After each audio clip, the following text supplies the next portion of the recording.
But so I wanted to ask you on your last album, well, let's see, New World album. New World, the song "I Have a Poem." Yep. It's one of my favorite songs by you. I actually really like vibing out to that song. Thank you. From especially that album where I forget the dude's name, but you got that reggae song on there, and a lot of boom bap sounding songs. And then that is the first song on the album. But what was the influence to write that song? So I just said for now on I wanted to start, because I write a lot of poetry as well, and I wanted to start incorporating poems at beginning, because that's like at the beginning of Streat Status. I got that poem that Hobgoblin. It's I don't know if it sounds more like a song, a rap these days, because everybody rapping with no beats now. Yeah. But it sounds more like a song. But it's actually that actually is a poem as well. But I said I wanted to start incorporating some of my poetry in some of these albums. So that was just mainly the concept of that. Just writing down some stuff that was on my mind and how I was feeling. And actually, I wasn't supposed to do the poem. What's her name? I had somebody else that was supposed to do the poem. I'm sorry, I'm bad with names, man. I'm bad with names. So I had somebody else that was supposed to do the poem. They didn't come through with the poem, so I said I was going to just write it myself, and we ended up coming. I just wrote the poem and I gave it the solution, and I want to say in Streat put the backdrop behind it. Yeah, it's a very personal song. There's a lot of heart in a well poem. Yeah, I try to. When I write those poems, I like to, I like to draw from what's going on, what's happening in my life and stuff like that. And that's like, and I think that's what most people, when they wherever they write in their albums, usually is what's going on in their life during that time period or whatever. So, I mean, it's no different with me. Whatever's happening in my life, be it personal, how I'm feeling, what's going on in the world, I try to incorporate that in songs and music and stuff. So you said something in that poem. We talked about financial security for you and your family. Yes. You got a family? You got kids? I do. I got four. I got 3 daughters and a son. Okay. And shout outs to them if they're watching. Yeah. One of the things that I talk with EMS and friends and other people I come across is some type of finance. And do you own any cryptocurrency, and do you own any gold or silver? I don't own any, but I'm sure that's important during these times. I'm getting into. I've been talking to a guy I was in the military with named Sean about starting to get into stock, and I was watching what's the guy name? I think his name's Dr. Boykins, and he was saying part of financial security is owning stock. So you want to own stock, which a lot of us don't, because we simply ain't got the money for it, right? So it's hard to invest when you don't have nothing to invest with, mm-hmm. And which is why a lot of us are why a lot of us can't get ahead, right? Because most people live in check to check, barely able to pay their bills. So getting a foothold in something like stocks or cryptocurrency. That's what they call it. It's not throwaway, but it's like disposable, right? Yeah, disposable income, sure. If you got disposable income, that's when you start investing and stuff, right? But my point there was a lot of us don't have disposable income, right?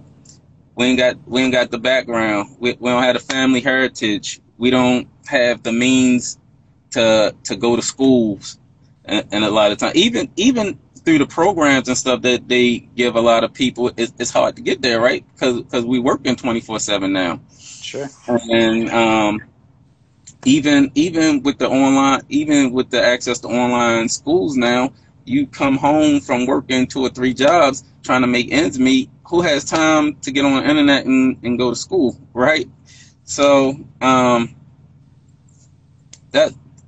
was my point, mainly the point I was trying to make, you know, and to teach my kids growing up, right? You want to get in a place, where you can have financial security, right? So you can have that disposable income to build wealth, to build generational wealth. A lot of minorities don't have generational wealth, right? A lot of them come into money through their talents, through sports and music, and some actually get a chance to make it out, and they get a job. I mean, and they get it. And that's another thing. We don't teach our seeds to own stuff. We teach them to go to school and get a job, right? Mm-hmm. And that's the same way I was brought up. Go to school and get a good job. So and that's a lot of what people teach their kids. So if you grew up in a house where your parents maybe owned stuff, had land and owned maybe a store or gas station or something like that, that's what you pass down. You pass down what you know, right? So yeah. So now we coming into an age now, even with the internet age now, you got a lot more entrepreneurs out there now, because it's a little more accessible. You know, you can start off small. You can sell T-shirts and clothes, and you can start a record label. Maybe you have enough talent to kick your record label off or something. But I'm thinking more. You know, I think more or less about going beyond trying to sell clothes and stuff like that. You know, people need to provide a service, right? That's where supply and demand all about, the supplying a service to people so they can go on and build wealth. Well, I definitely like what you said about passing it on to your kids, because who do we learn from? We learn from our parents. We pick up their bad habits, we pick up their good habits, and eventually we turn around and whatever we learned, we pass on to somebody else. And if my dad wasn't taught how to, my dad's dad came up through the Great Depression, so my dad was taught to save every penny. Well, my dad took it a step further, and you know, he'd drive by a yard sale where the guy's throwing all the stuff away, and he said, no, I'll take it. And it could be a bunch of junk, but why throw it away? Somebody might want this down the road, and maybe down the road someone buys it for $2. But in his mind, there could be another depression. He might need this stuff later on. But you know, as a society, we've grown. Hopefully, we're not on the cusp of another depression. But you know, I've learned from my parents, and you know what they've done and the actions they've taken, and you know, they don't teach this stuff in school. They don't tell you how to in the stock market, as much as I know about it, and I mean, I've made some money. I've definitely lost more money than I've made, but it's another game in itself. They use words that you don't know. They don't dumb it down where you can figure this stuff out. The big money can make moves go up or down in any given day. And the reason I mentioned cryptocurrency and gold and silver is especially now where, you know, they injected $3 trillion into the economy in the last 4 or 5 months. And you and I got a $1,200 check, which adds up to about $260 million that they gave away, and the rest of it, well, $1 billion rather, and then the rest of it went to whoever and wherever. Well, it's actually making the purchasing power of our dollar less. So if you pull out a dollar bill, and that same dollar bill from 50 years ago, it's the same dollar bill, but 50 years ago you could buy groceries with $1 or $10, and now you're lucky to buy a pack of gum for $1. You know, what we don't see day to day, and they don't teach us, is as they increase the money supply, you purchase less and less with it. And with specific cryptocurrencies, Bitcoin's obviously the biggest one that everybody knows the name of, and there's only 21 million Bitcoin that they're ever going to make. There's never going to be more than 21 million. So if they said we're only going to print $21 million and that's it, that's all you get, well, then we wouldn't be over in these wars where we're spending hundreds of billions of dollars every month, every year, whatever it is, because they can just print. And then gold and silver has been around for 5,000 years. And, you know, there's been periods of time where a bar of gold could buy you a house because money isn't worth anything. I mean, money is just a piece of paper, really. It's not backed by anything. It used to be backed by gold.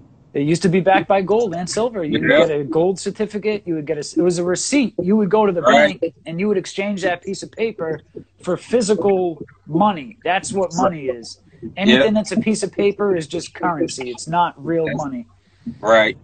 And, you know, I've myself, especially going through this quarantine, I've been, you know, really taking a look at,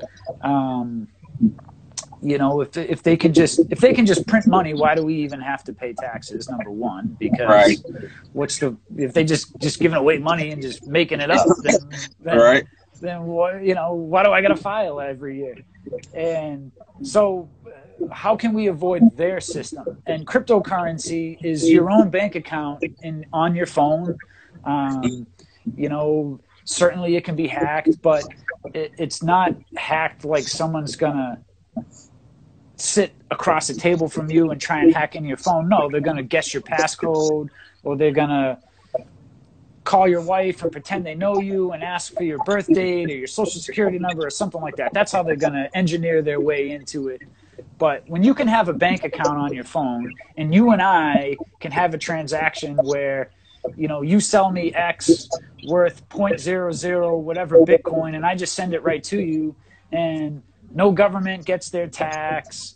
The bank doesn't sit on my money and loan it out.